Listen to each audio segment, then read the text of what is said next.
Welcome everybody to the Synapse Philosophy Group. We're starting Stephenson's senior text today. We're on the first page, page 230 of the senior text from Stephenson's textbook. And we're starting at the beginning. And I know we skipped around in there in the past, but what we're going to do is start from the beginning. Then we're going to go through the 33 principles again, where on the senior text, because it's in the freshman text as well. But now we're going to get in a little bit deeper. So I'm going to start at the beginning. Does anybody have any new news or anything that they want to talk about to start off with? Well, then we're going to get rocking and rolling right now. The senior text is an elaboration of the principles of chiropractic, an advanced work in theory and practical phases. The Article 304 dates, the history of chiropractic is really the history of adjustments. Quotation from volume 4, although chiropractic was not named until 1896, yet the naming of chiropractic was much like the naming of a baby. It was 9 months old before it was named. Chiropractic and the beginning of the thoughts upon which it was named dates back to at least 5 years previous to 1895. During those 5 years, as I review many of these writings, I find they talk about various phases of that which now constitutes some of the phases of our present-day philosophy, showing that that doesn't make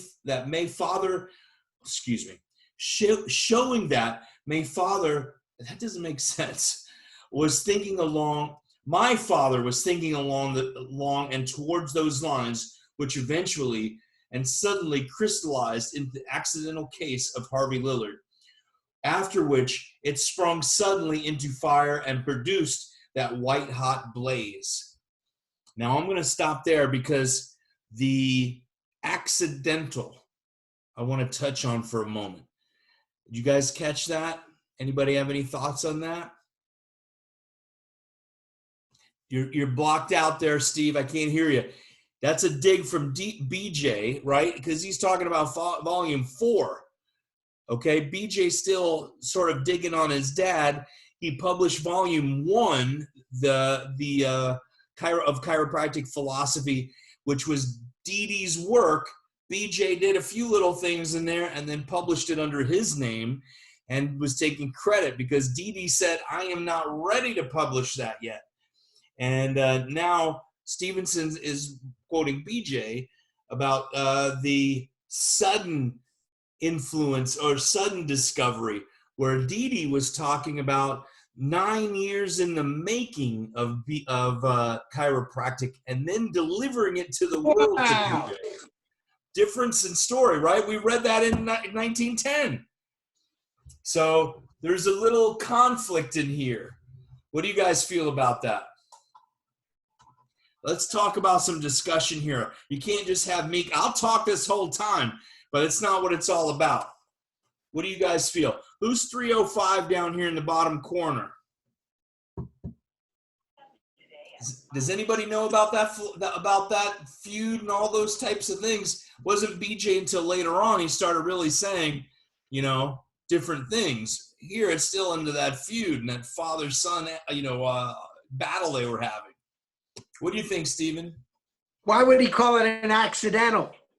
Now, this is another story that I heard from Pasquale Sarasoli. And Pasquale, he would be 100 and something years old right now. And he was around not in the beginning, but, he learned from the guys that learned from Didi, which I think is really cool. He said he had hit him on the back with a book, just saying, hey, hey, pal, whatever.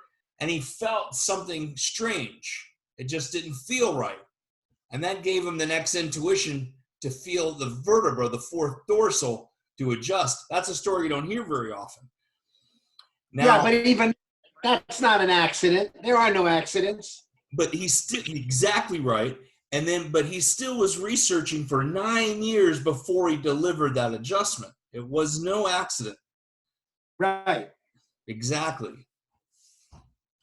All right, a little discussion. I don't know what happened to Alan.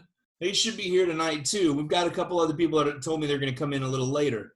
So that's really interesting, Steve. I'll just keep reading since everybody's just doing their thing.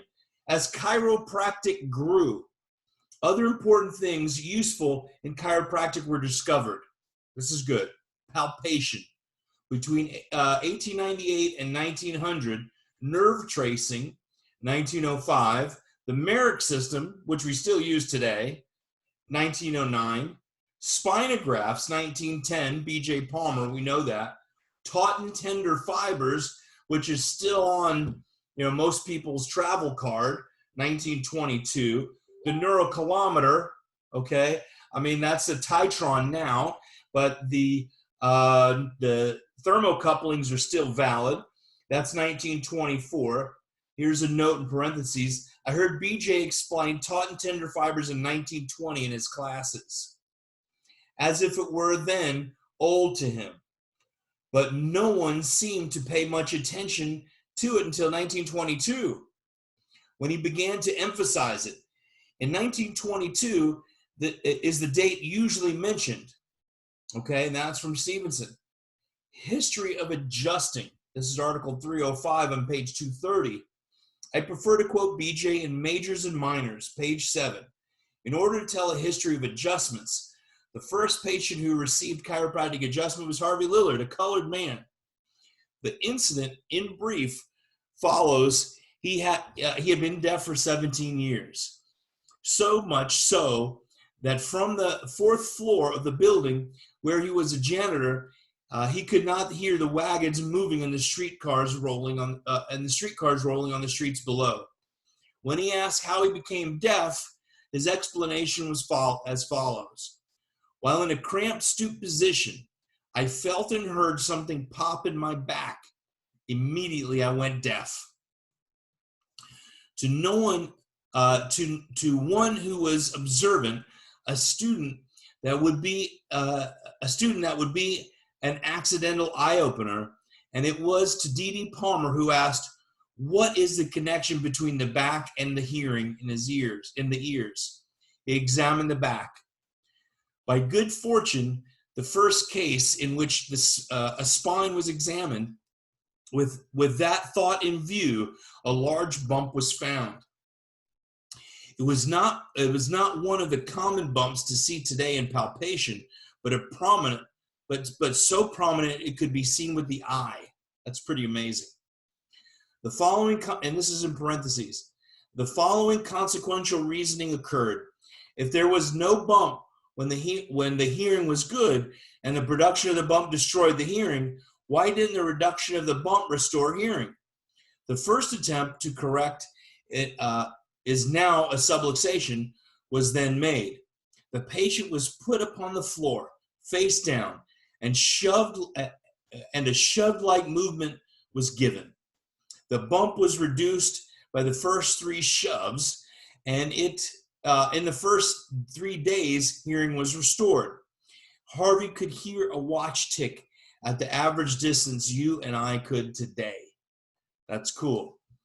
Now, Dee, I don't know who he's quoting here. I got to read a little bit more because Dee said rack the bone back in place. And I don't remember reading where it said 3 times. Do you guys have any insights on that? And I'll keep reading. The next question was, if the reduction of the bump, if the question is, the reduction of the bump in one man restores hearing, why won't a similar bump in another man, in other people, produce deafness? And if it does, why wouldn't the reproduction of these bumps in the same way restore their hearing? It was tried on others. By a peculiar series of circumstances, the results did not come as readily in their cases, but eventually they did come. They came, it says. Then the third question arose. If a bump in the back caused deafness, why not other parts of the spine produce other diseases? So our question was gradually enlarged until, by a systematic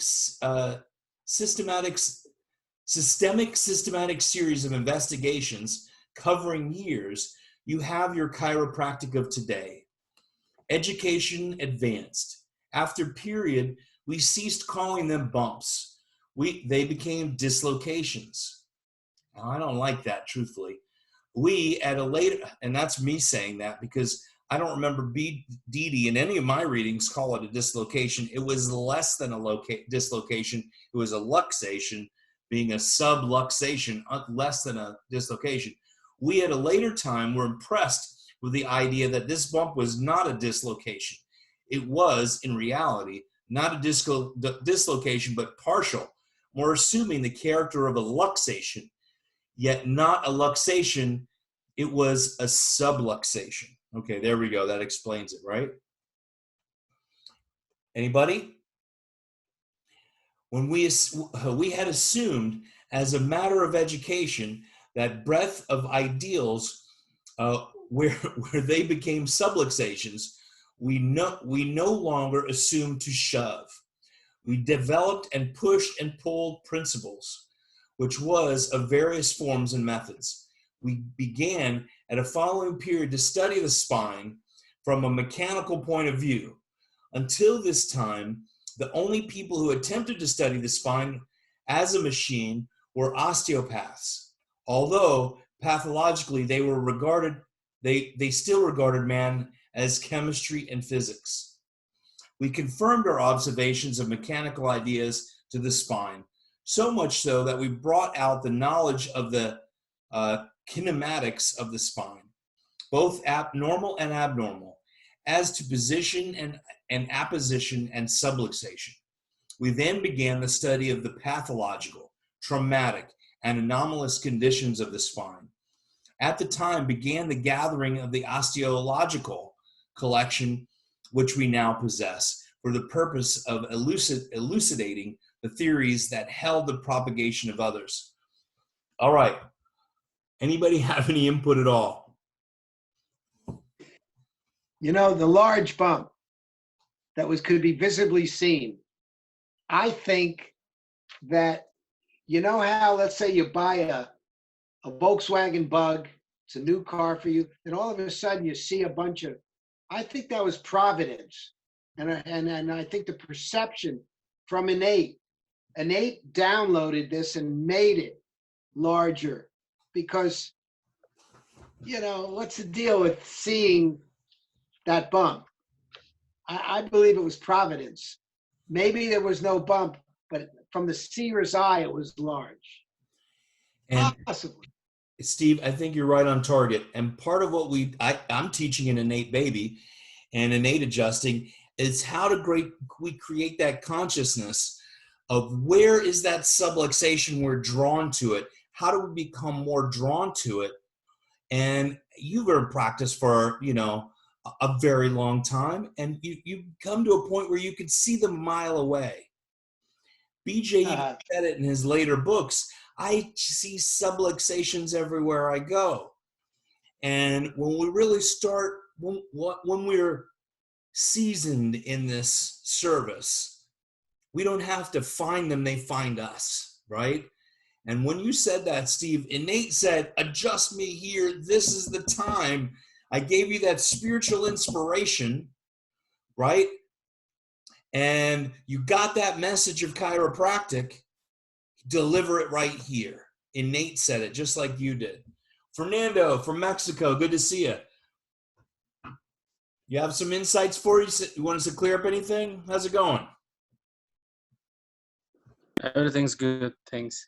Awesome. But I think it's a very strong idea, because when you get to school, you need to learn how to make the palpation, how to find the subluxation. And this is very, I mean, it's kind of difficult, but also is difficult to practice. I think you're right on target, and that's where a lot of chiropractors, where people use the term manipulation, but that is for where we're adjusting, moving the bone where there's not a subluxation, people talk about. Because very often people are crunching things, they're not getting to that one subluxation. And it could be 2, 3, maybe, some people say, but finding that the one that's causing nerve interference, because you can have fixations that are not affecting the nerve. The subluxation has the nerve component. That's the important thing. We can't find a subluxation on x-ray. Any Gonstead person will say that. That's why they use the nervoscope or what have you. That's where you know there's a nerve interference. You know, you'll see the dial go, right? Or you'll see it in a Titron. So I think you're right on target about that. That's really great. All right, we got my man Miguel Toro joining us right now. So this is what we're going to work on next time I come to Mexico, okay? We're going to work on finding that subluxation, allowing innate to guide us to it. That is the part where we give up our educated, right? And that's the hardest part, really, because we spend a lot of time in here in La Cabeza and thinking, I know. But the more we know, we realize we don't know. I always have said that. So when we get that freedom and we're going purely innately, right? Then that spirit guides us. Awesome. Thank you.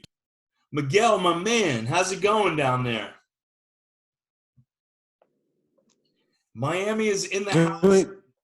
Doing great, Haig. Doing great. Awesome. I am so glad to see you. So we're on Stephenson's textbook. We're in the senior text, okay? If you have it, we're right at the bottom of page 232.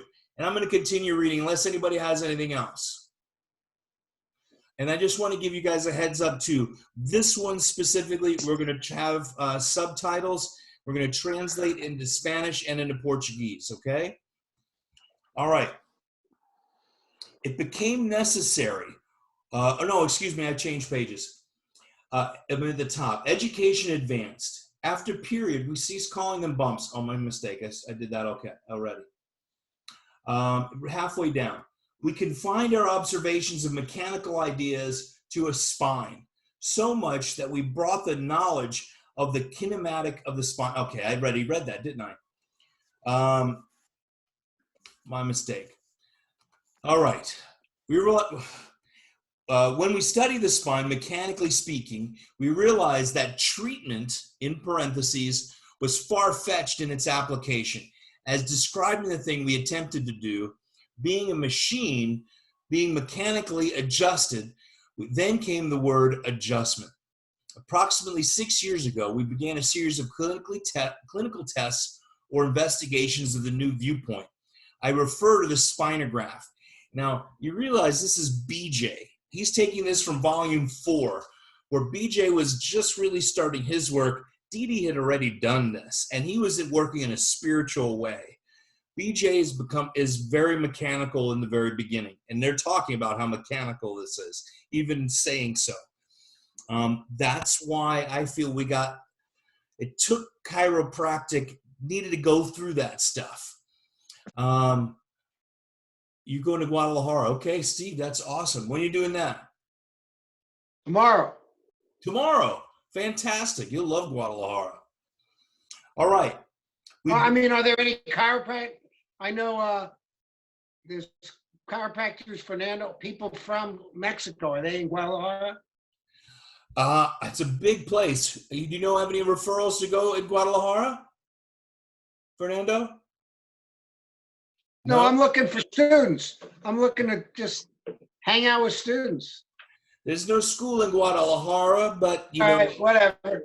What they've done is, I think the students are back in school now. Is that right, Fernando? Well, it's a very big rumor about that. That we are going to get back, maybe at the half of June. Okay, I've got a question about some specificity here in the subluxation. Go ahead. I'm thinking about the story of Jesus. He's walking through the crowd, and some woman touches his robe, and he says, somebody just got healed. I believe that what happened is that person touched the robe and their subluxation was removed.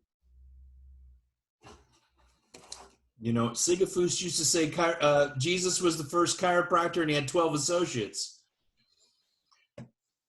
Absolutely. What is a subluxation except innate talking, right? Adjust me here, help me this way. You're listening to spirit when you were connecting to that subluxation. Under the light, under the expression of the light, not less light. You can't be less God at any point. You're 100% God. There's no diminishing that.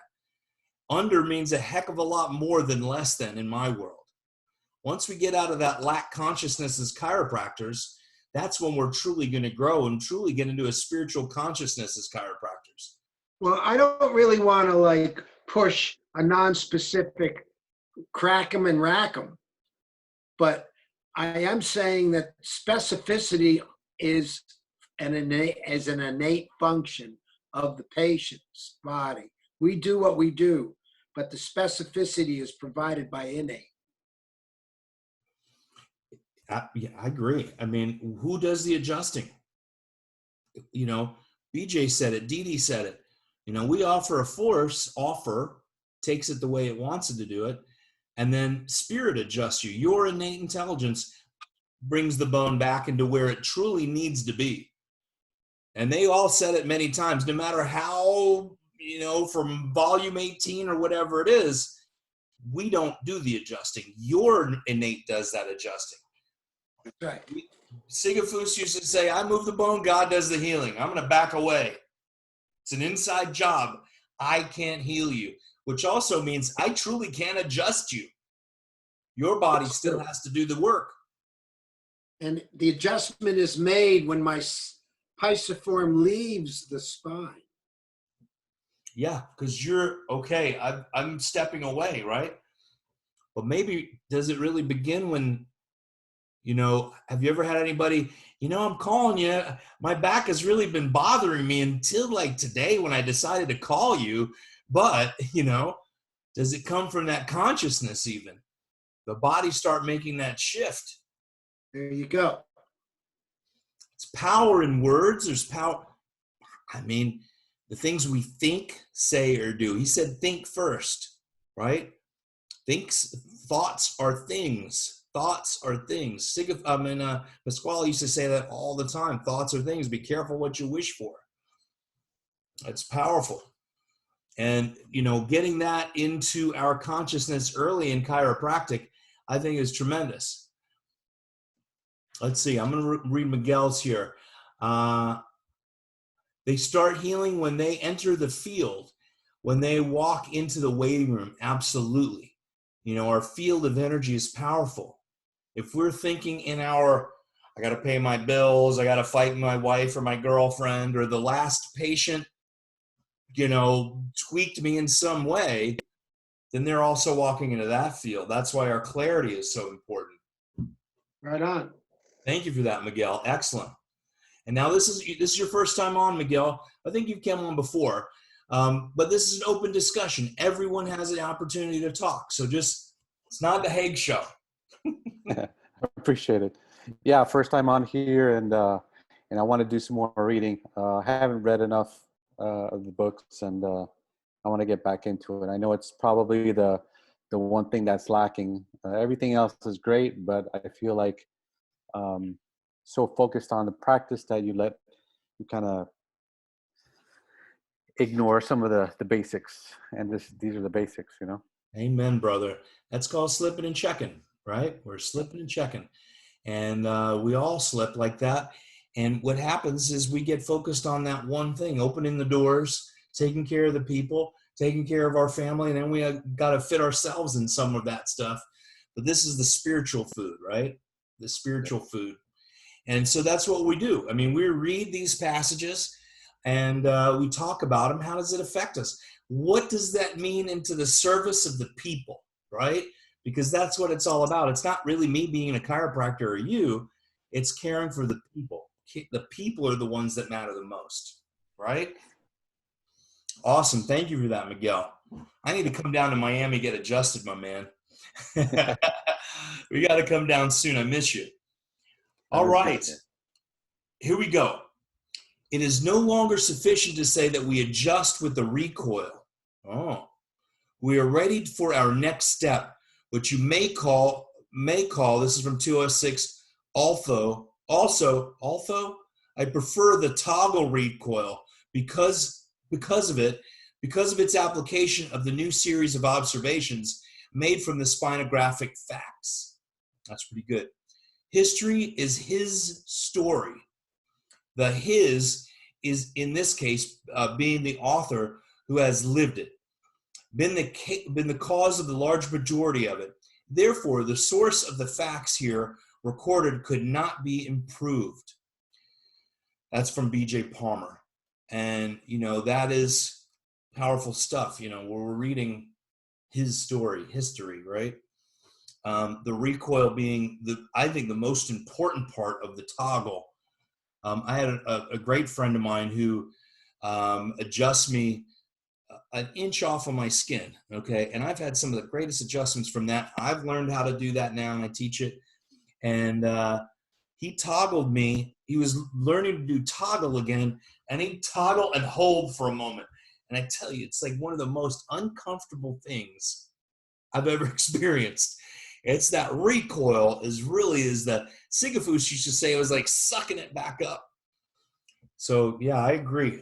The toggle recoil, I'm doing a lot more toggle in my practice these days, which it just, I can serve more, but I'm more focused on that specificity, absolutely.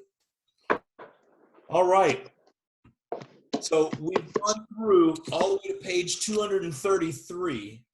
That was my plan to stop there, okay? Well, actually, I went up to, 233. So that was my plan to stop because it was 33, and it's a very chiropractic number.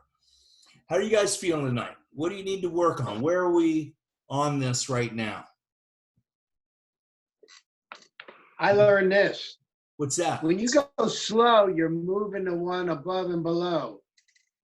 See this? Yeah. Whoa. It's a shear effect. Mm-hmm. But when you do like this, bam.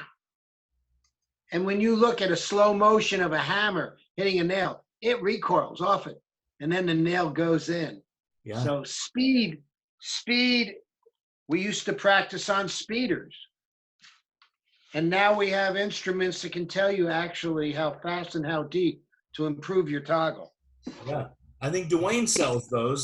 The Titron has something like that. That's right. Yeah, that's really cool. I like depth and speed. Yep. Yep. Absolutely. Adjustment simulator. What's it called? It's called the adjustment simulator. Adjustment simulator. Oh yeah.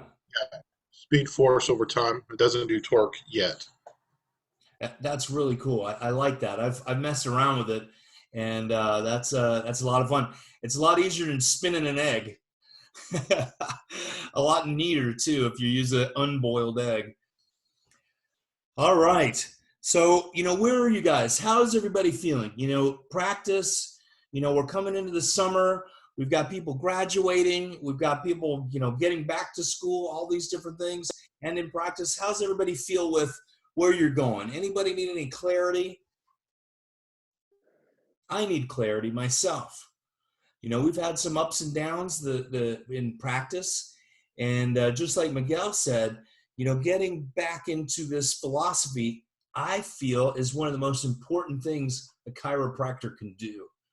And in the old days, which is not that long ago, the first thing a chiropractor would tell you, are you reading a green book passage every day? I'm plateauing a little bit in practice, or I'm feeling a little bit of slump. Just a passage. You can read one sentence. That's the first place to start. Go ahead, Steve. We live in a world where we're constantly, repeatedly told that the answer is outside in. And just because when something is repeatedly repeated, it makes belief stronger, but not the truth stronger. And I in myself have to notice repetitive lies and then look at it and change it with a green book or a spiritual book or the Bible, whatever, because we are being lied to on a repetitive level. And that doesn't make it any more true. It does make it more believable. But beliefs and truths are two different things. So that's why we chiropractors have to reflect to each other the truth. Amen, brother. I mean, those are powerful statements right there. That's why we band together. We have meetings together. We do this together because this brotherhood and sisterhood is extremely important because, I tell you, this is the 1%. There is nobody doing this anywhere else in the country or the world every Tuesday night or any night. This is the 1%. And I'm doing this as much for you, but I'm also doing this for me because I need to do it, Absolutely. Because getting dipped in this philosophy, it's easy to get pulled out of it. It's easy to be stuck in a town or a place where you're bombarded everywhere from the communication is opposite of chiropractic. Everywhere we go on this planet, it's up to us to be vigilant. And, people depend on us. That's what leadership is. It's what leadership is. The people also depend on other people, like the news. They see, the news anchor as being the leader, and he says, right? Because he wouldn't be on TV if he wasn't telling me the truth. But ultimately, what you are and I am, we have to lead our people. And that's why I call them people, because they are our people. And they're person. You're a mother, you're a wife, you're a husband, you're a son, you're a father. And we're not patients. I don't even use the word practice member anymore, but we're ultimately people. And, we need to stand strong with groups of leaders like all of you so we can go back and tend to our flock. Let's put it that way. Because I think that's important. We have our shepherd's crook, which is our philosophy, right? And our knowing. Miguel, when your son was born, did you adjust him? Of course you did. Of course you did. I know Miguel very well. I know you adjusted your son. And I would want every single human being to adjust their child, or as fast as they can to adjust their child in a chiropractic office. This past couple of months, I've had people come in. Oh yeah, my son was born at 7:15 this morning. It's 3:00 in the afternoon. They would have been here earlier, but I was at lunch, and they brought their baby in the same day to get adjusted because they knew, right? Do you have any infants that don't need to be adjusted? I have. Good. They were clear. It's few. I'll be honest with that. But very often I see they're a subluxation and they need to be adjusted.